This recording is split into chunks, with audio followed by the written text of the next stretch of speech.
are live on YouTube. It is working, Erica. So surprise, everybody. We're here. We didn't tell anyone about this, but this is going to be super fun. We have on our friend of the pod, the wonderful, the amazing, the beautiful out in California, Jen Steele. Jen, what's going on? All the miles. All the miles. Good answer.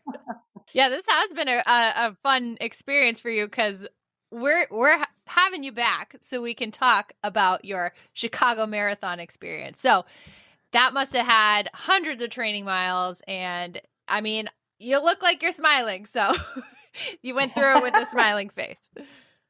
Yes, it was for sure my most fun.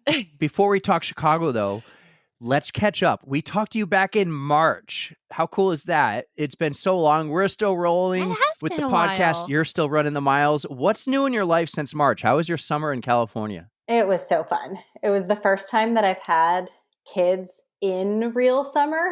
They're 4 and 6, so it was our first actual summer, not just life continuing as normal. Mm-hmm. So that was super fun. Lots of adjustments, but overall a lot of fun. Now we're back in the swing of life. What is the weather in California right now? You're San Diego area, Southern Cali, right? Yeah. What's the weather like these days? Well, we had a thunderstorm yesterday, and then today it was gorgeous. So we're kind of in that weird phase like everybody else. Sounds very New England-y. Yeah. One day it can be 80 degrees. The other day it can be 22. Today was 64, and it felt 80. It was awesome. I was so jealous. Since we've talked, Jen, I've gotten a little better running structure, and I was like, I don't have a run today. I'm really upset about that. I had a 30-minute indoor bike ride, and it's beautiful though. I wanted to lie to my coach and go for a run, but I stuck to the plan. Coach always knows. Yeah. Good for you. It did snow here the other day, by the way, Erica. We had some flurries, but you don't get that in California. I was driving in it. I was like, what is this? Oh, it's snow, of course. Have you? Yeah, we definitely, our range is lots of weird weather, but a temperature only changes about 25 degrees in San Diego. Random weather question about you. Have you ever seen snow? I'm trying to remember where you're from. And for some reason, I want to say we talked and you're like, I only saw it once. So I'm from the San Francisco Bay Area. We used to take day trips to Tahoe all the time. It was about 2 hours away. And then my mom is from Omaha, Nebraska. And so lots of snow in my life, just not where I live. It can stay there. Yeah, it can stay where it is. Jen's in the nice area. I remember that jealous, you were in Northern Cali, and during COVID, you guys moved to Southern California because you took many vacations there, and you're like, life is great here. Let's move. Yeah, pretty much. Life is still great here. Awesome. And the kids are doing well. The family's doing well, and you're getting all the miles. Yes. Yeah. Running way more than I have ever. So it's good. Awesome. We're going to remember that for the question after we talk about the Chicago Marathon. Yeah, you're going to need to run more miles too, because we will talk about it. But we are here a lot. We are here to talk about Chicago, which was last month, and we're super excited to hear all about it. Give us all the details. We don't need the boring parts. We just want the fun, exciting, and maybe the funny and ugly parts. When you left, start from when you left. How long did you spend in Chicago? How was the expo? How was the race and the recovery and all that? I want to know touristy things too. Let me know what you saw, what you did, all the good stuff. Donuts? Did you have isn't there a special Chicago donut thing everyone talks about? You need to get a donut in Chicago. Todd said that, right? I missed out on it, so we'll have to get the intel. I missed on the donut because they had them at the finish line. And, at the end of a marathon, there's so much that happens. So I grabbed 3 of them thinking I would have a mini donut. Both of my children would have mini donuts. And I showed up to my husband and 2 daughters at their stroller at the end. And I had 1 mini donut left. The rest had fallen at some point. Because, at the end of a marathon, you just, I don't know, can't keep track of it. So my kids did come. So my husband actually lived in Chicago for a year after college. We've been back a number of times. I've run the Chicago Marathon before. So we felt pretty comfortable bringing them with us. Like we were talking about before we started recording. Logistically, it's pretty easy. The start and finish line is all in Grant Park. You can stay downtown pretty easy. So we flew in. We had a really early flight Friday morning. That all went super easy, direct flight. Got there and realized we were going to have this strange gap between when we landed, when we could check into the hotel, and I wanted to go to the expo Friday. So we schlepped all of our stuff from the airport to the expo. Yes, you understood the assignment. I want these details. And we like started, realized Ubers were way more expensive than when I had like priced it out before and was like, oh yeah, it's about this long to get places and cost about this much. And then it's marathon weekend and every time is 3 times as much. And so I was like, you know what, we're just going to do it all together, save $50 on Uber fares and call it a day. I left my husband and my daughters at one point. I was like, this is not going to work. They wanted to check all of our bags at one point. Oh. So we all had a checked suitcase, or the girls had one, and then my husband and I each had a checked bag. Everybody had backpacks, and we had a stroller. And so we just threw everything in the stroller and are pushing it around. And as we try and go into the expo, they were like, no, we need to check all of your bags. When you say check, like, you mean like check the contents inside, or you mean like we're going to, okay, yep. No, they want to check, like go through it, security, and like open them all and ruffle through them. And they're worse than TSA. I was like, you know what? Why don't, it was not good. I was like, why don't you guys just wait here and I'll just go wander the expo for 20 minutes, get my shirt, we'll call it a day. That worked way better. There you go. Then we left and it was like ice rain, which we were not prepared for. We forgot, living in San Diego, that like sometimes 60 degrees does not feel like 60 degrees here. And sometimes it can feel like 40, like it'll drop to like 45 and be really icy rain in the Midwest. And we failed on that assignment and had no winter coats. So we had like sweatshirts, like hoodies. My kids had hoodies. That's something I would do. Yeah. It happens, man. I mean, you anticipate on a dime, it just changes. So that freezing rain I hope you guys were able to warm up once you finally got to check into your hotel. But so how was the expo? Like, did you get to take any pictures? Did you buy any swag? Like, how did that go for you? Your 20 minutes, that would go by so fast. It was really fast. I was very conscious of like my space heading into the marathon, like to the whole weekend. So the last time that I ran Chicago 6 years ago, I was very new to the running community, I would say. Like I didn't know a lot of other runners. I knew the one person that I was going with. I didn't know anybody else that was like there for the weekend. I had no plans to meet with anybody. Like it was very chill this time. There was a lot of plans and there was a lot of things that I was consciously not doing that I kind of wanted to do. I ran for the Every Mother Counts charity. And so like I had maybe RSVP'd to their events, but like hadn't really committed myself. Just a lot of like protecting of space. So going into the expo, I was trying not to get super amped up and excited so far before the race. So it's like, take it down a notch. And I'm not a huge Nike person. And so I kind of could steer clear of that. And I really hated the colors this year, like so much hated the colors. Oh no. And so, so it was kind of easy to like pass up on the swag. And then there was just like a lot of stuff that was easy to kind of I'm so on board. pass. That's a big deal. I'm so picky about colors and the way things look. And if it's not something I like, it's an easy pass. Yeah. If it's something I like, for me, though, it's hard. I'm expensive. like, I have to have it. I don't care what it looks like. I went online and I bought my own from somewhere else, from like a small business, because I didn't for me, Chicago is red, white, and blue. Like that's the city color. That's the light blue with the red stars and the white. Like that's Chicago. That's the Chicago Marathon. Yes. And this year it was mint and like a dark teal green. Yeah, I don't like that. I can't find a picture, but this is what I do when I go to every race. I'll just get a sticker. And if I don't like any of the swag, I got the sticker. And typically buy a finisher shirt, but the finisher shirt usually have 3 color options. That's what I do. I mean, you get the finishers. Like at Chicago, they give you the finisher shirt. So I have that. Yeah, no, I mean, what do I mean? It's not a finisher shirt. It's just the Ironman shirt. It's like an extra shirt? It has the M dot on the back with everybody's name. It's not a finisher shirt. It's just the race shirt with your name on it. And they usually have like 4 or 5 color options. Yeah.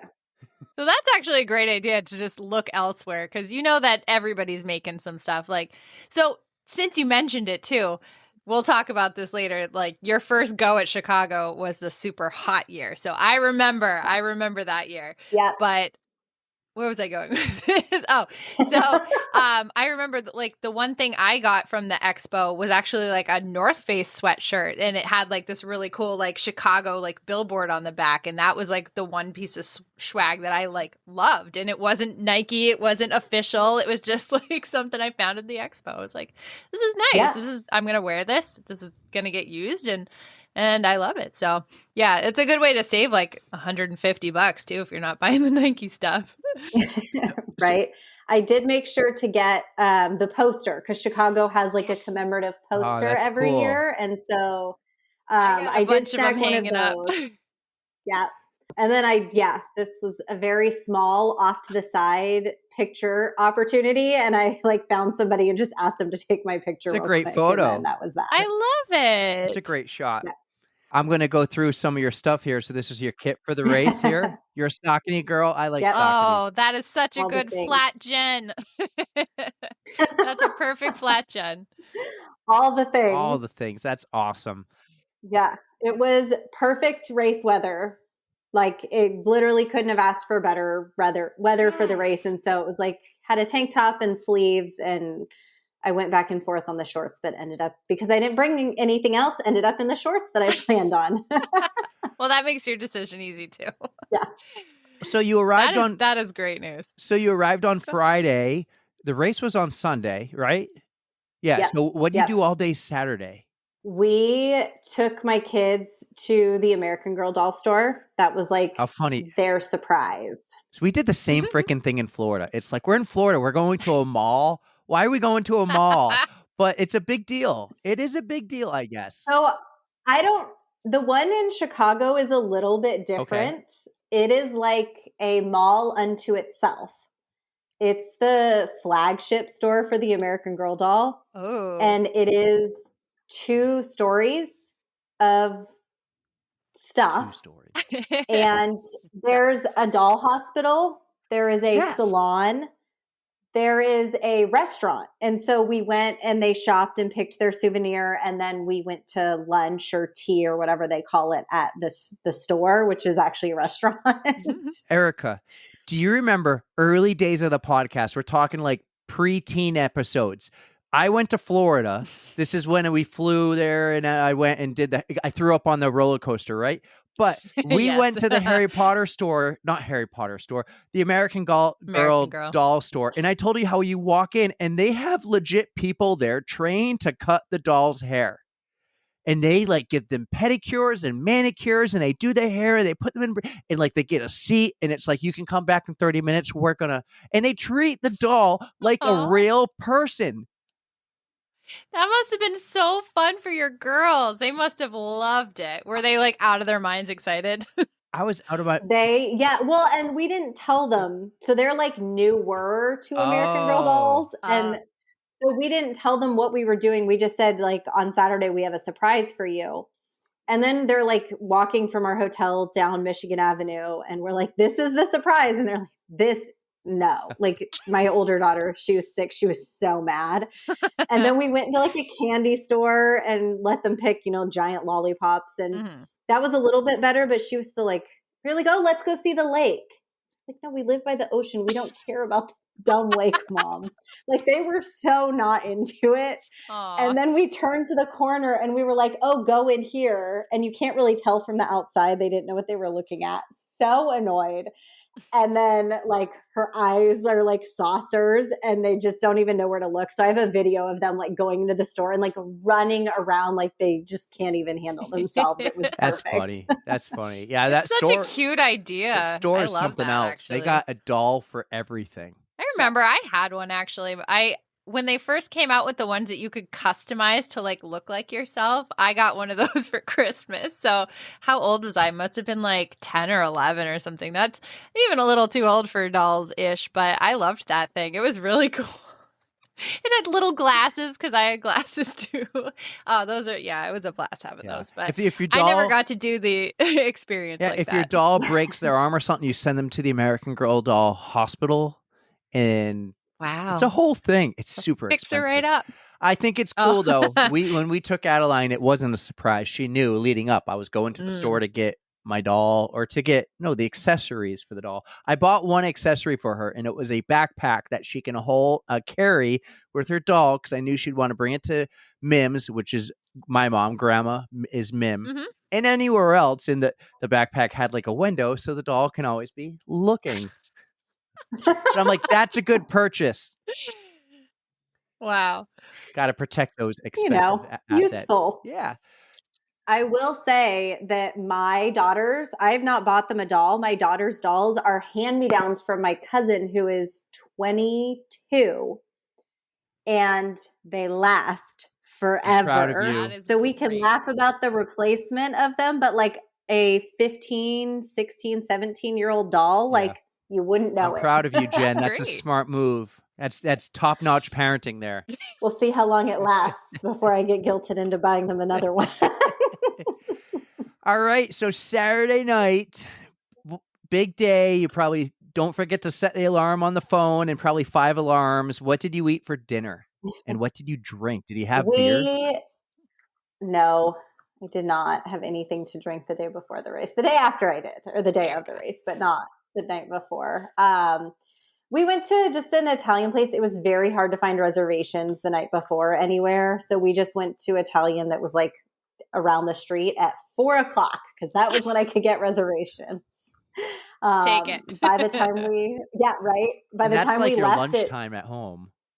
2:00. Yeah, it was. Right. So we had lots of snacks. The whole thing was like so it was like lots of snacks in the hotel, extra bananas. We went to Trader Joe's maybe Friday night on the we walked to Shake Shack. We're trying to trade, right? Somewhere we want for dinner, somewhere our kids want. So Friday night, my kids got Shake Shack and there was a Trader Joe's right there. So I grabbed like the giant sea salt chocolate chip cookies, which are my favorite, and some bananas, some bubbly water, like just random stuff from Trader Joe's to have snacks in the hotel. So there was lots of snacks post 4 p.m. dinner. And then, I feel like that's a smart thing to do, to eat dinner on the early side, because then you have time to digest, you can sleep better at night, and then the next morning, hopefully, you start your day off right with a you know what to go. All right. So race morning, what time did you have to wake up? I think I woke up at like 5, so not super crazy. All right. I want to show you a picture.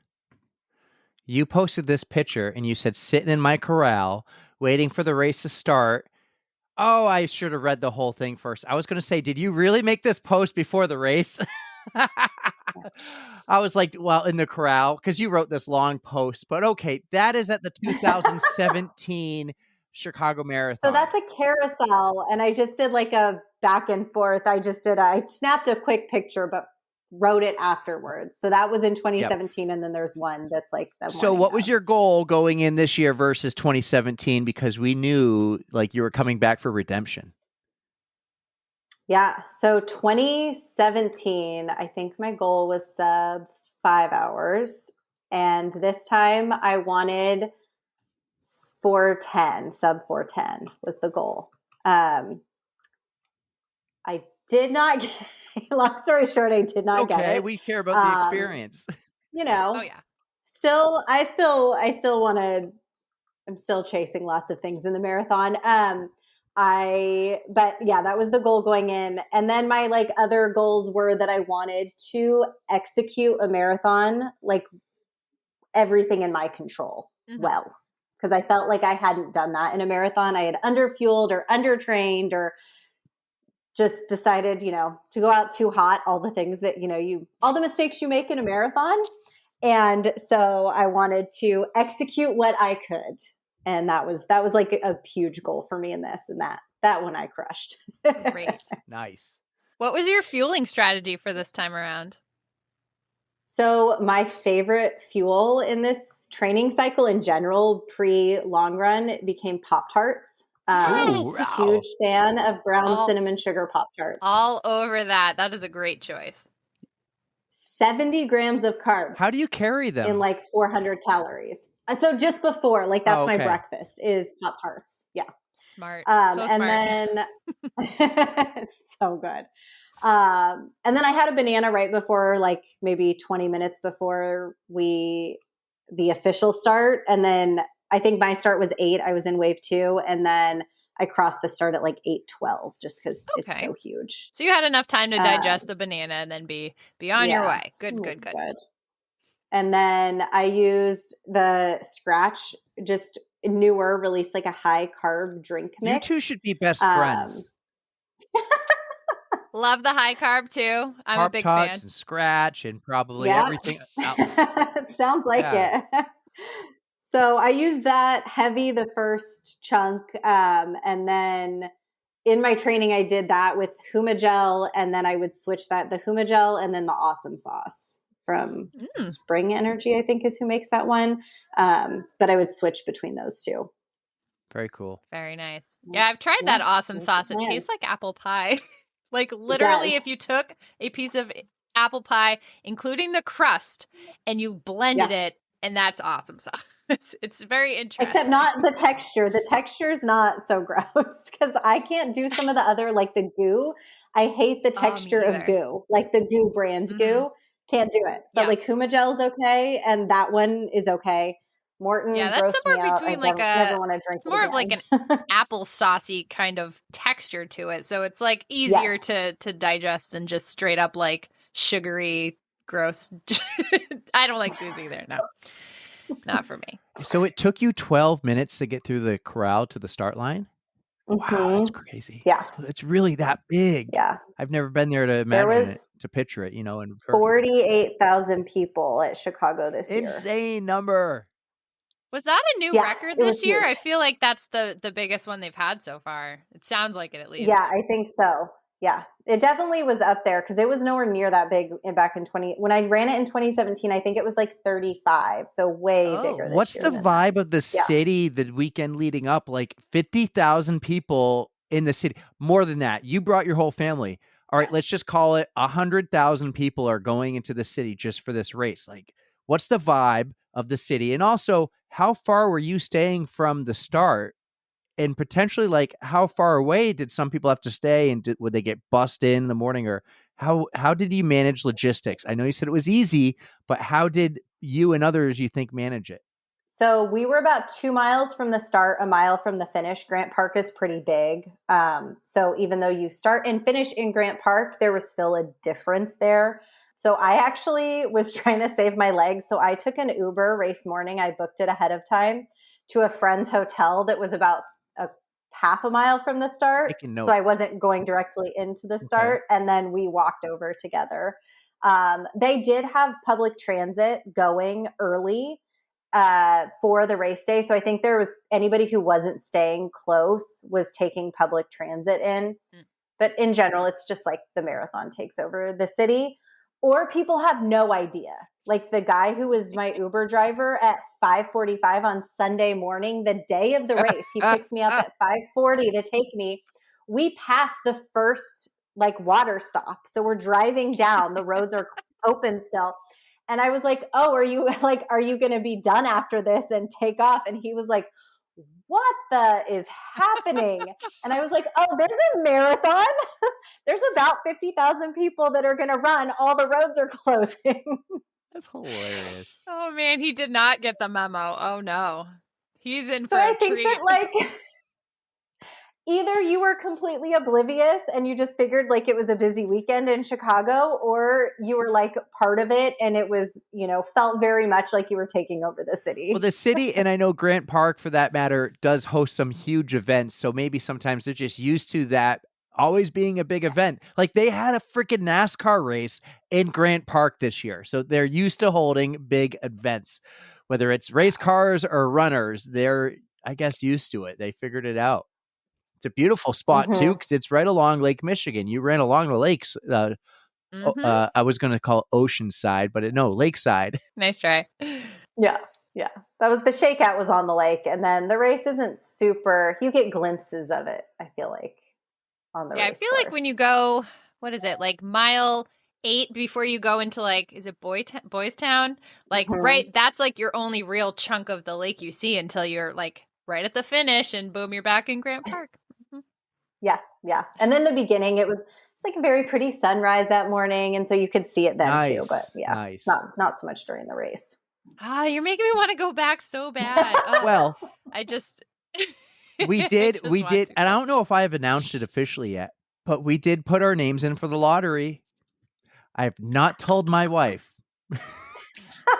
Only tell her on December 7th when you get the acceptance. If I get it, and your credit card gets charged the $200. I figure, okay, we'll put in for the lottery. If we get in, great. If not, we're going to Boulder for the Boulder.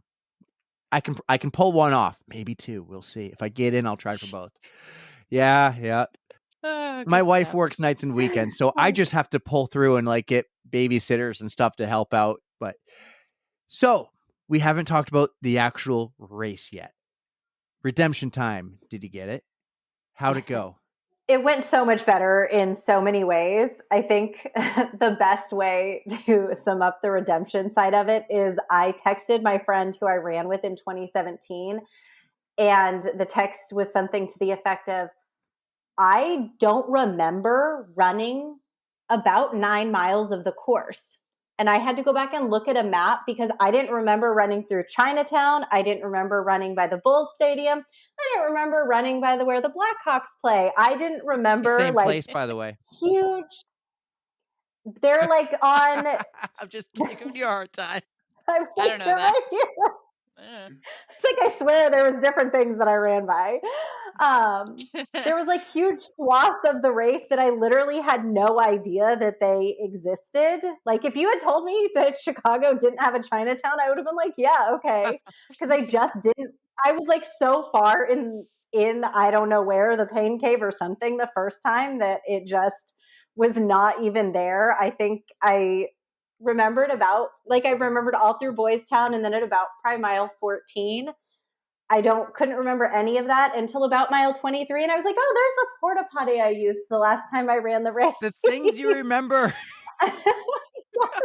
And that was it. That was all I had. I was like, oh, that was a lot of race that I didn't remember at all. Years later, you run by the you ran it for the first time. Yeah. Years later, you're running by some spot and you go, oh, I took a shit there.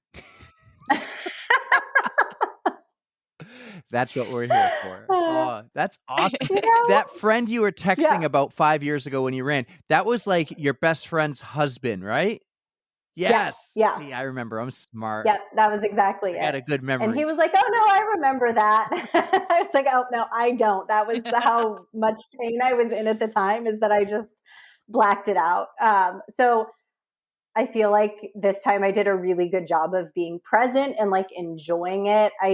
Normally I'm like I run with music all the time if I'm by myself sort of person. And I think I only put my headphones in at like mile 16 because I was feeling too much crowd, too much people, too much of all the things. And I needed to like get out of it and just sit with myself for a minute. But I never had that experience before, which was new and kind of cool. Yeah. What did you listen to? There's it's called Big Booty Mixes by two friends on Spotify. I love it. They're so good. Write that down. I don't even know what's on it, and I don't even care. Big booty mix. It's everything.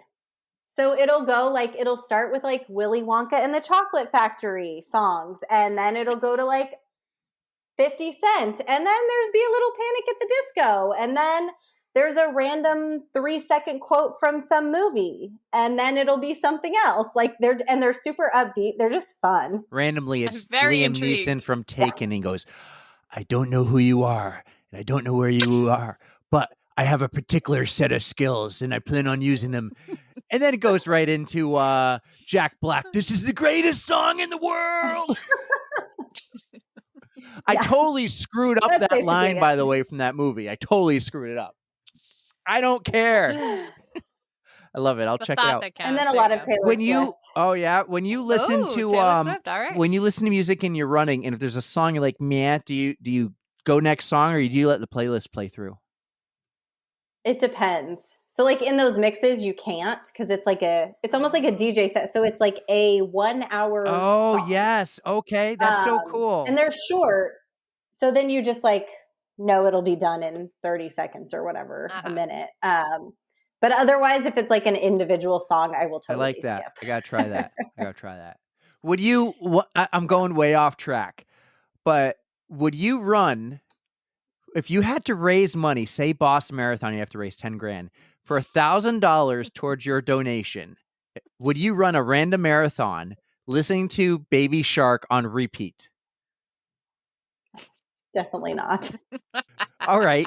Now let me go on the other end of that spectrum. For $10,000 to cover your entire charity, so you don't have to do any fundraising, would you run 26.2 miles to Baby Shark on repeat? Probably. Sounds really painful, though. He had that for an Instagram poll, and I was like, $1,000 towards like your charity. I'm like, I could do it, because I could probably tune it up. You and Jay right now are the only people who've said yes. Everyone else has said no freaking way. The charity is the bigger picture here.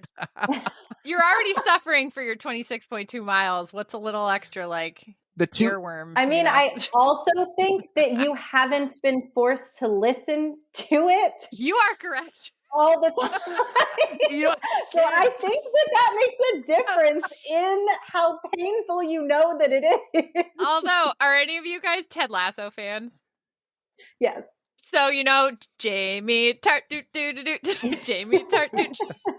So that's where I know it more from, because of Jamie Tart. So this all started. There's a whole thing. Grandpa, it's a whole thing. It's painful. This all started. The original song of choice was DuckTales. And Erica's like, nah, if you're going to pay this, you got to put them through pain. You got to play Baby Shark.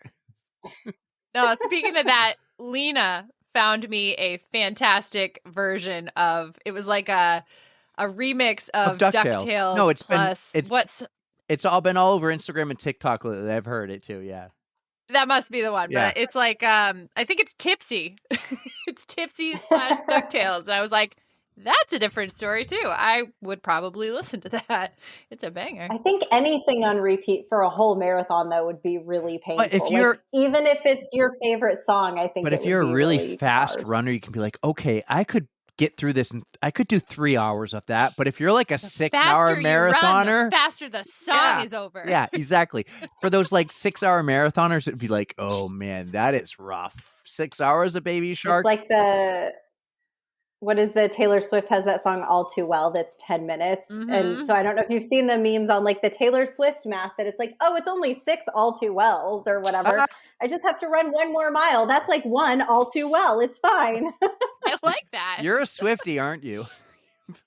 I do. Yes, I am. We are too. We're Swifties. We don't want Taylor Swift Nation to come out on the runs. We're Swifties. All right, we are so off the tracks. Let's get back to the marathon. Erica, save me. So how did it go? Like, I know you said you didn't quite hit what your A goal was, but you said everything else was falling into place. So tell us about how the end of the race was, how you were feeling. And I mean, if you're comfortable sharing, how did you do? And the finish line atmosphere. So love to finish hear line about atmosphere. Yeah. Yes. So I ended up, in like early September, I caught this cough and I never felt sick, but I had this really annoying cough that I could not get to go away. And I was like, this is ridiculous. But like kind of a gross cough, like deep, like it was like hurting down here, like in my, not quite my chest, but like my lower neck. I don't know how to describe it. Yeah. And I went to the doctor after it had been like 2 weeks, and I was like, this is not getting better. Now it's mid-September, so I'm about a month away from running a marathon. One, I want to make sure that I don't have pneumonia because I'm running I'm training to run a marathon. Two, like I need to run a marathon. So like, let's give me some medicine. Like I need to get better. And they were basically like, nothing's wrong. Everything looks clear. You're good. Just give it time. And I was like, okay. Yeah. So I was like, whatever, I'll give it a little bit, maybe it'll get better. And then they gave me some cough medicine and an inhaler. And then it's now 2 weeks, 11 days before the race, I go back in because I still have this cough that like, is it really annoying? I took an entire week off. So my first week of a 2-week taper, I did nothing. Like I didn't run. I didn't strength train. I was like, I'm going to walk. Like, I don't know what else to do at this point. How am I still having this cough? And I went in and she was like, oh, everything's clear. And I was like, no, like, I'm sorry. It's now been a month. Like something we have to fix. And it just so happened that I teach part-time and I was having to leave the classroom because I couldn't stop coughing, like really bad. And so I thankfully had one of those like coughing attacks in front of her where I like couldn't stop to continue our conversation. Erica's had that. And she was like, recently. She was like, oh, that sounds really bad. Hello. No shit, Doc. What have I been telling you this whole time? This is what I'm not full of shit. Like I don't feel sick. Like I don't have a fever. I don't have body aches, but something is obviously wrong. So she prescribed me antibiotics and diagnosed me with bacterial bronchitis. And which is great, like whatever, except starting antibiotics 11 days before a marathon is really not ideal. And so my stomach was just not like, it was fine. No. It was totally fine. And then, like, I think I got to like mile 9 and I was like cruising, race pace, everything was good. And it was like time to take the second gel. Yeah. Cause I was doing it every 45 minutes with the scratch in my water. And I had practiced, like, I knew it wasn't the gels. I had practiced with them so much. And I was like, this makes me want to, like, I feel like I want to vomit right now. Like, I don't know how I'm going to take gels for the next, 16 miles, 17 miles. And then I kind of choked it down. I was like, nah, this is not, like, I can't keep running this pace and taking in fuel. Like, I was like, okay, I can do a bathroom stop. Like I was expecting to see my family at like mile 11. I was like, all right, after I see them in a couple miles, like I'll pull off and go to the bathroom. Missed them, like didn't see them. They saw me, but I didn't see them. They were on the wrong side of the street. And then once I passed the halfway mark, I was like, okay, I'm definitely not seeing them. Sent my husband a quick text that said like, I missed you guys. I must have missed you guys. Like, I'll see you at the finish. And then took a porta potty stop, got back on, ran a little bit further, tried to switch to gummy bears at this point because I thought that maybe was going to help doing something, other than a gel.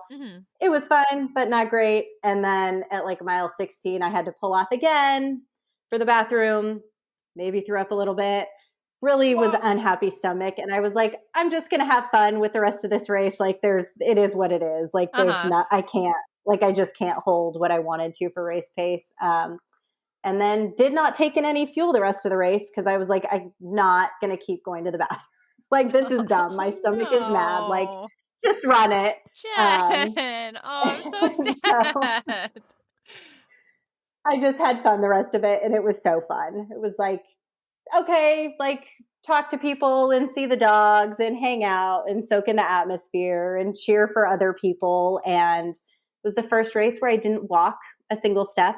Like I walked, when I was off the course, but other than that, like 26.2 miles of running the whole way, which was really like felt really great, especially like at the end, those last couple miles. I was like, I'm still running.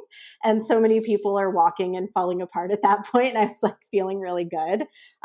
So the perks of not being able to, hold race pace as long as I wanted was that I could just run forever. So perfect. You led me into this perfectly. Tell me about the biggest mistake you see runners who are chasing their goals make. And I think you might have had a learning experience here and you posted about it. Yeah. Is it not having fun? Because you're not getting paid to do this thing. So yeah, it's super frustrating when we train really hard and it doesn't go our way. Like, so frustrated. I was so frustrated. But I also made the conscious decision even before, like my C goal, I think I posted about too. My C goal was to have fun. It's like, if we're not having fun, why are you putting yourself through all of the other stuff? I always tell the athletes that I coach is that the race is graduation, not finals week. So it should be a celebration for all the hard work you did. Like, you did all of the things and you showed up healthy to toe the line of a race. Like, that's a big deal. And you should celebrate that instead of showing up and thinking like it's a test. And if it doesn't go well, it means something about me, or that I failed, or that I've done something wrong. Like, it's one day out of like months and months of training. And like, sometimes it's just not your day. And it is what it is. You know what I call it? I call it a victory lap. Yeah. Yep. Sometimes 26 miles sounds hard for a lap. It's a long lap. I always said, what if I ever get to do these big ones with 50,000 people, I'm just going to enjoy that lap. If I'm doing something like local, I'll be like, okay, maybe I'm going for the time here when there's like 400 runners. But yeah. And the atmosphere is so fun. I haven't done another major, so I can't compare it to that. But I did, my last marathon was Rock and Roll San Diego, which is a pretty well-known race. And I literally can't even compare what the two felt like. Like, it just is the most fun. It's like a party for 26 miles. So we know it is. We know you have some things coming up, but what do you think will be your next worlds? Do you have do you have a goal of doing other worlds? No, just Chicago. No. You don't want to come here and I just love Chicago. All right, then come here to Boston, just hang out with us on the sidelines and cheer. How about that? I mean, if one day I could qualify for Boston, then that would be great. I would do Boston. But I don't really have a desire to do like the world major cycle. Yeah. That's a lot of time, a big commitment, and a lot of money. I don't blame you for not wanting to go. It's a lot of money for some victory laps. That's a ton. Mm-hmm. I'm with you. It really is. And the international travel, like, it just seems like a lot. Especially with like you have kids, like the little kids. Yeah, with kids and being married. It's hard to either take them or be away from them for so long. And knowing from experience, it's hard to convince them to be like, hey, let's go on a trip so I can do an Ironman or so I can do a marathon. That is hard. Yes. So I am with you. But you are training for something pretty big. I am. Yeah. I have a 50K in January, at the very beginning of January. Oh, I'm so excited for you. First ultra, first trail race, first ultra. Just going big. Welcome to the dark side. We have snacks. This is like Erica's new favorite thing in the world. You know what? The Avalon 50K. I'm new to it myself, but I know how fun it actually is. The pressure is so much lower than a regular race. And you have the awesome snacks. I mean, what more could you want? So Avalon 50K did you say if it was road or if it was trail? It's trail. It's like emergency access trails. So wider, like, not technical like what trails. we ran on Run the Res. I like those. Yeah. I like those. Yeah. Avalon Benefit, 50 miler and 50K. Oh, it looks beautiful. Yeah, so it's on an island that's like a 1.5-hour ferry ride off the coast of Southern California. Cool. It's on Catalina Island.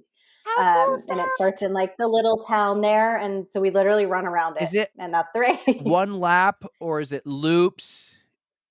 No, it's one lap. big The lap. 50K is one lap Okay. around. Yeah. There's a little bit of weaving to get it there, but yeah, it's one lap Okay, and it yep, starts and yep. ends in the little town Erica's there. a fan of, I mean, the Yeti she did was a down back, something like that. But she likes the pain to be like really, you know, she loves the pain, the mental pain of little lap, little lap, little lap, little lap, little lap, little lap, If I have the choice, I just haven't done 2.45 one. miles. She likes to be I just just haven't like, done one. I absolutely would choose a one lapper. That sounds amazing. oh, this has a huge climb in the beginning, Jen. Are you ready for that huge climb? Working on it. Yeah. It was funny. So I did my first, I did. Power hike. Yeah. Oh, 100%. Conserve energy. It's like 4,500 feet of climbing total in like the first race. couple miles.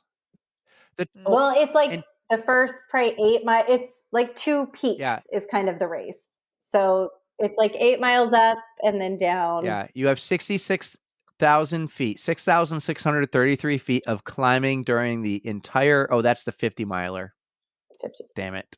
Yeah. Well, let's just go I think half of that. they're 45. Yeah, about 45. 45-ish is the 50K. Yeah. Oh, this looks beautiful. This really does. This looks awesome. Do you have a goal in mind for your 50K, or you're just going to go out and have a blast? Somewhere between 6 and 8 hours is kind of what we're thinking. Who knows? I know that's a really big gap. My first marathon was 6 hours and 48 minutes. So like I have zero expectations at this point. I haven't done anything close to that in elevation on the trails to see. We're heading out. There's a group of us doing it, and we're heading out the 3rd to do a big trail circuit in San Diego called Five Peaks. So I'll have a better idea time-wise after that. But like if I could get like the 6:48 would be like magic, just because it would be the same as like my first marathon was. But I have no idea how realistic that is. And then weather will come into play, right? It's the first weekend in January. So if it's raining, which it very may well be, like all bets are off and we're just going to go slosh in the mud for an entire day. Yes. This is going to be hard to see because it has like the watermark in it. But Erica, look at this beautiful picture of, this is like the area she'll be running. Can you see that on your tiny phone, Erica? Erica likes the podcast on her phone, little screen. This looks beautiful. It's fine. Look at that picture. That looks gorgeous. Oh my gosh. You picked the right ultra. Wow. Do you need a Sherpa? Do you need Erica to go out there and crew for you? I'll come pace. I'll come do it with you. That looks awesome. We'll see if I ever decide to do the 50. I don't think so. She has no kids and no other commitments. I can be convinced. Yeah. Plus, we have family out in California too. They're in the Palm Desert area, so I'll go run with you. I'll go up a little bit, spend some time, and then go home. Yeah, my advice: just have fun and eat all the food. Yes, that's been and keep moving. It's been a fun transition. I was a little bit nervous because I historically always take like a month, at least off of running after a marathon. I've only done 5. This is my 5th. But every other time I've taken at least a month off of running. And so I was a little bit nervous, like how not having as much time, right? Like you got to come back and keep that base was going to go. But it feels much. This is like just an extra building block step of your ultra training. The marathon was just a training run. Yeah. Great job. So, That's a great way to think of it. There you go. You put in the work for the marathon, and now you just have to do a little extra build. That's it. What did Scott say? You're just more frosting on top of the cake. Just adding another layer of frosting. That. Yeah. All right, Jen. This has been fun. Much longer than I said, but there is a story I want to hear. So for all the listeners who have hung around to the end of this OTR Live, I want to hear about the code brown you have for us.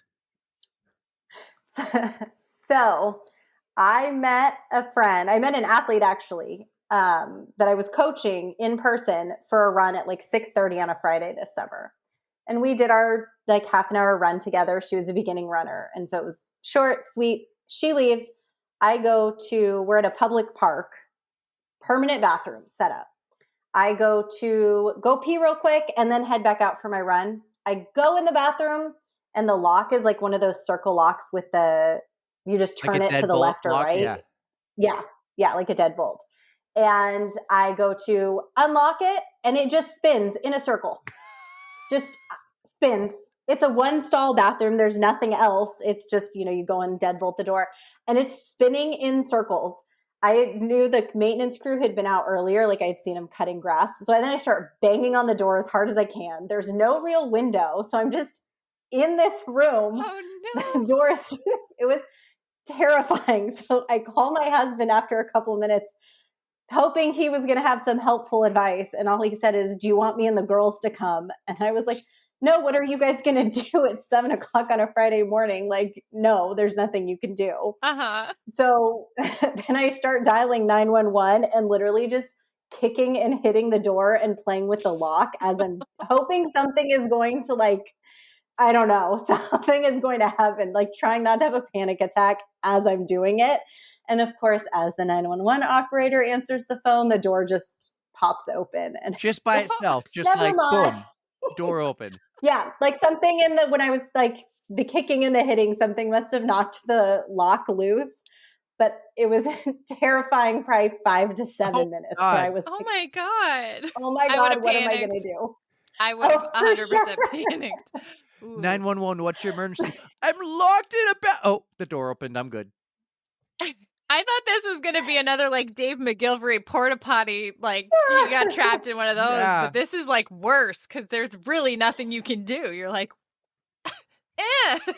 It's kind of there's nothing to break. I was just stuck. That's why I was like, I don't know what else I'm going to do. I have to call 911. Who else do I call? The city's not going to be open yet. I can't sit here for hours. Mm-hmm. So bad. Oh my God, imagine it. Was it a clean bathroom or was it nasty and smelly? What were the conditions of the bathroom? I'm just picturing I mean, it's decent. Yeah. It's it's a well-kept. So if you're stuck in there for 30 minutes, you're not this the whole time, trying to oh my God, and you got the flies flying around. It had actual running water, a real flush, soap and water. Was So if you were stuck in there for 14 days with running water, you would have been fine. I mean, I guess I would have had a massive panic attack by that point. It would not have been good. That's a great story. I love it. I love it. Yeah, apparently getting locked in a bathroom is a thing. It's happened multiple times now on the podcast. I hope it's not it a happens trend. When we think of you guys now. Yep. Jen, you're so cool. Jen, I want to give you a second to pump your tires here. You are still run coaching and you are kind of doing it full-time, part-time teaching, but how's run coaching going?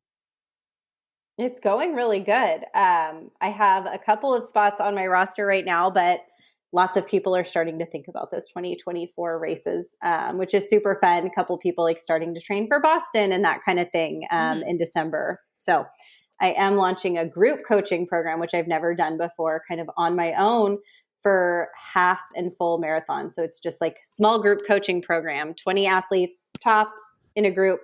You get access to me and all the goodness, but obviously way more affordable than a one-on-one run coach. So lots of fun stuff happening. That's awesome. I'm trying to remember when we talked to you last, didn't you have a special website or something you had with somebody else, or was it just your website, Misadventures of a Marathoner?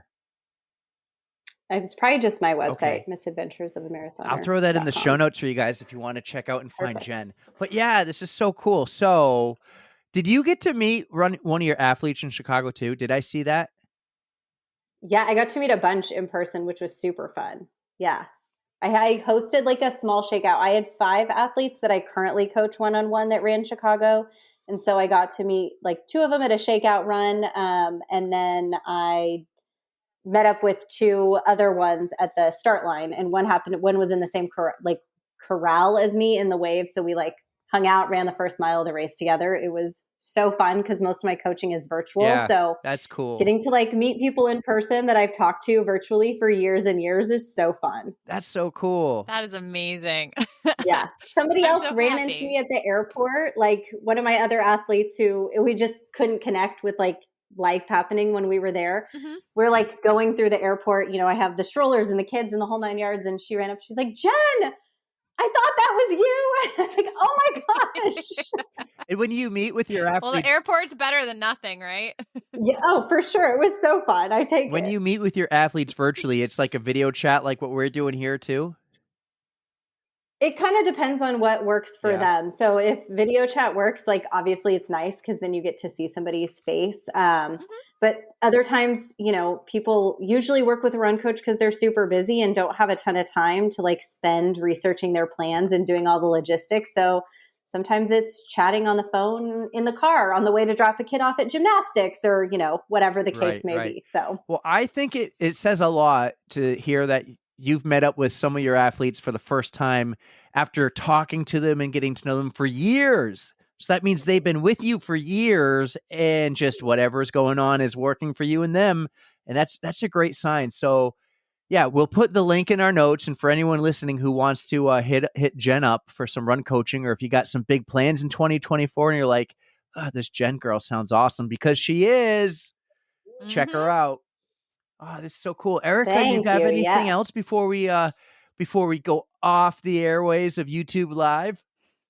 Our one All I viewer. want to say is I wish you the best of luck in that 50K, and I hope we can get you back again to hear about it because it sounds amazing. So take lots of pictures, put them on Instagram so he can show me with his sharing screen and I can live vicariously through you. So best of luck. It sounds amazing. And you're just enjoy yourself no matter what. It's another one of those like make it low stress and just have a blast, because that's going to be a race of a lifetime. So just have so much fun. Yeah, and if it goes Thank really you. well, you should sign up for the Anchor Down Ultra in Rhode Island and run it with Erica. Or any That one ultra. How long is lots that of one? nerves. Erica has a bunch of ultras, so that's the one that's They're mostly loops. yeah, it's a loop. It's a 2.45 mile loop. 2.45 miles. She's like, fuck no. Yeah, like, That sounds like so mentally hard. and it's in the It middle is, of and it August during the starts at hottest night. weekend of the year. Yeah, starts at 7 Yeah. p.m. Yeah. Hard pass. We lost her.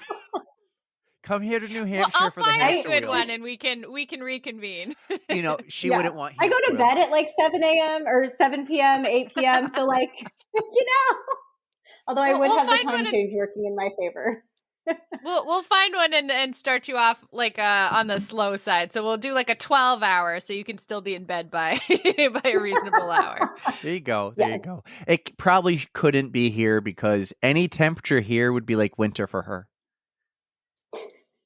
Well, it's still winter for me too. I don't like the cold. You would, yeah, but I'm But thinking yeah, you we'll go to we'll figure something California out. and run a 12-hour ultra with her. I already offered. It'd be so cool. I'm already on board. So You have run California already for a marathon though, right? You did Big Sur. yes, I Yeah, have, but but that's okay. Yeah. Like I said, we have family over there, and it's just another excellent excuse to go visit. Wow. So, Well, more races, the better. Well, Jen, you're awesome. I know I advertise these as a quick 30 to 40-minute conversation, and we are 58 minutes and 48 seconds into it. But thanks for reaching out to me, and let's do this again. I want to hear about your ultra because there's going to be like a dozen good stories in there one race. Absolutely. Yeah. This is a lot of fun, Jen. Thank you. Thank you. Everyone, I hope you enjoyed that surprise OTR Live. Jen Steele, Misadventures of a Marathoner. I had to look and read it. I spelled it out with the faces Nailed it. on the On the Runs podcast. 3, 2, 1, yeah!